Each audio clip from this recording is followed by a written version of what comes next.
As ME-CFS patients, we are usually recommended to pace, to manage our energy envelope in such a way that we avoid crashing and triggering post-exertional malaise. And this is seen as a key strategy in order to manage our condition. But what if pacing were not just about managing the illness, but actually recovering from it? In this video, I'm going to be discussing this possibility in more detail. But first, my name is Patrick Usher, and I am author of the book Understanding ME-CFS and Strategies for Healing, in which I break down some of the latest, most exciting research into ME-CFS and Long Covid and talk about the various treatment strategies that I have tried in order to improve my condition.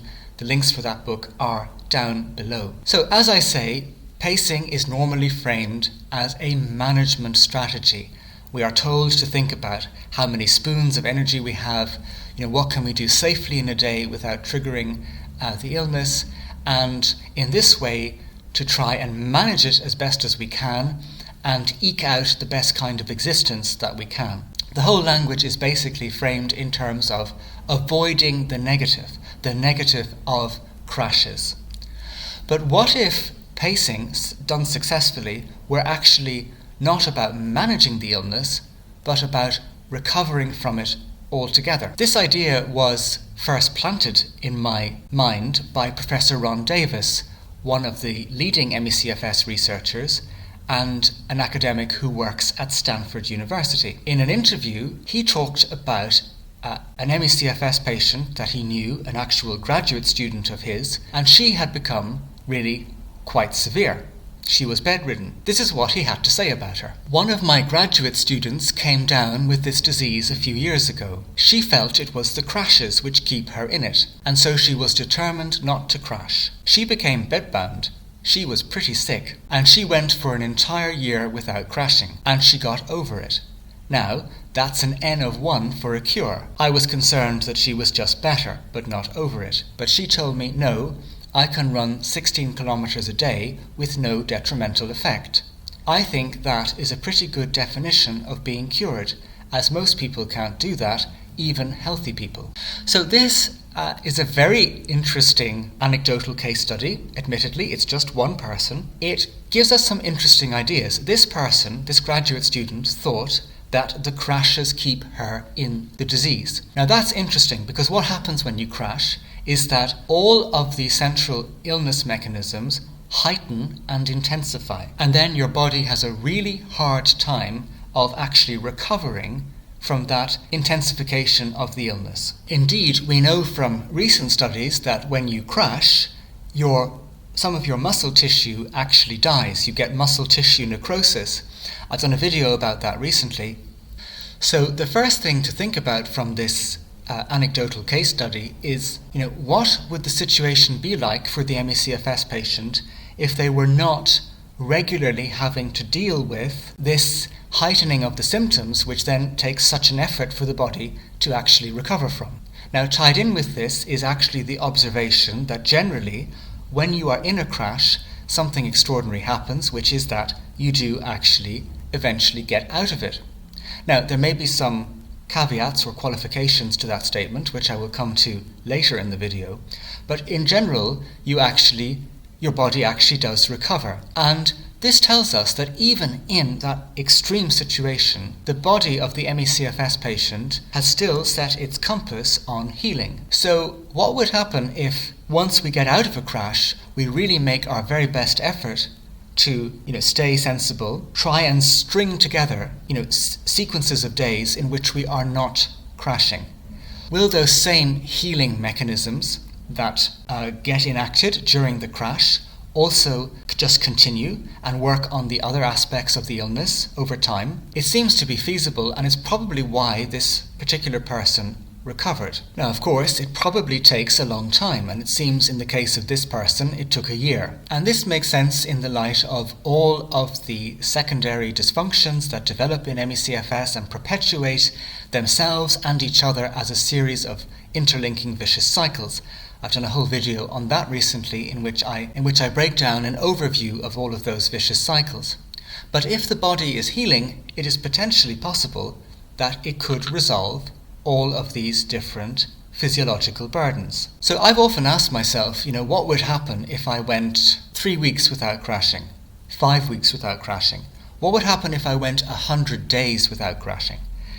What would my life be like then? And I have to admit that I am, although I've got better at pacing and I do have certain rules that I try to follow, I do crash regularly. And I've never really been in a position to see what would happen if I kept going and kept staying within that limit in order to allow my body to keep healing. I did try this some months ago, and I got about 2 weeks without a crash, and I was feeling so much better, and I got so excited thinking about what I was going to do when I recovered, and the excitement of that ironically then crashed me.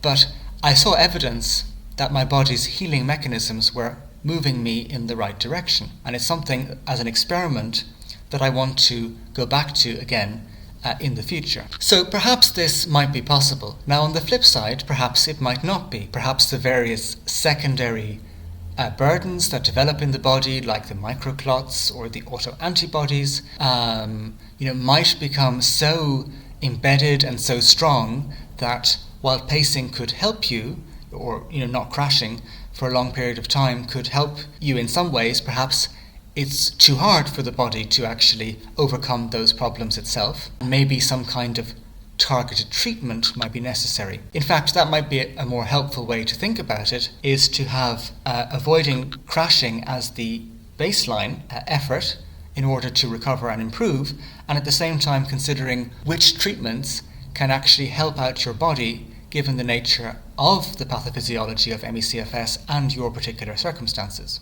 Another qualification to make here is that I would not want to talk about this idea in a generalized way or to suggest that it will apply for everyone definitely. The fact is that for some people, crashes only last a day or a few days, sometimes even just for a few hours, depending on the situation. And for other people, a crash can set them back weeks or months, and those people are more severe. And for some people, the threshold for what actually crashes them is next to nothing. What I'm trying to say is that, first of all, this is very difficult. It's not an easy thing to do, and it's very easy to trip up in ME-CFS, or something else happens which is not your fault, and you crash. But the second thing is, and I hope to do videos on this in the coming months, is we need to be mindful that what's happening in the more severe patients might be not different, but at a cellular level in particular, might actually involve much more extensive damage, which makes it a lot harder to enact a strategy like this. I'm not saying it's impossible at all. I mean, the person in this example of Professor Davis, she was bedridden.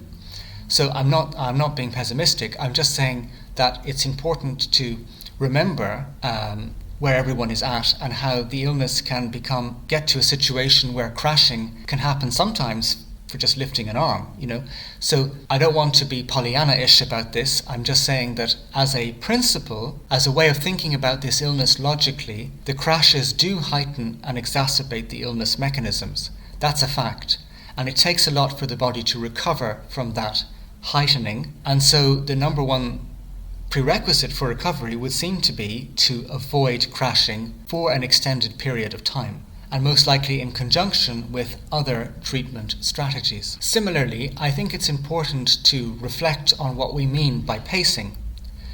Sometimes people seem to think that this means just resting all the time and, never really moving.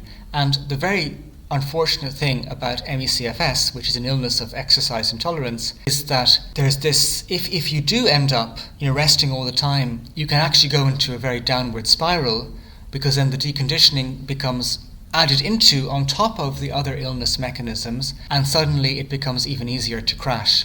And this is something that happened to me at near the beginning of my illness. I was very good at resting and listening to my body, and I did that really carefully for about 3 months, and the result was that I actually became a lot more deconditioned, and all of a sudden I was crashing as a result of much less activity.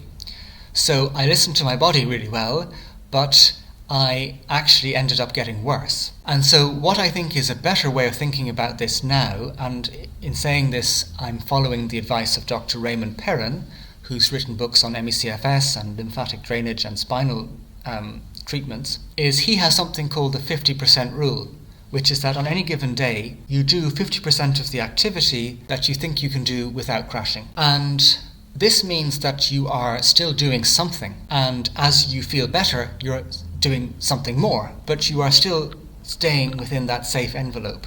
And I think that to me sounds like a very reasonable strategy, which acknowledges the necessity of stringing together days where you are not crashing and therefore your body is more likely to heal, but you are also avoiding the dangers of and the slippery slope of deconditioning.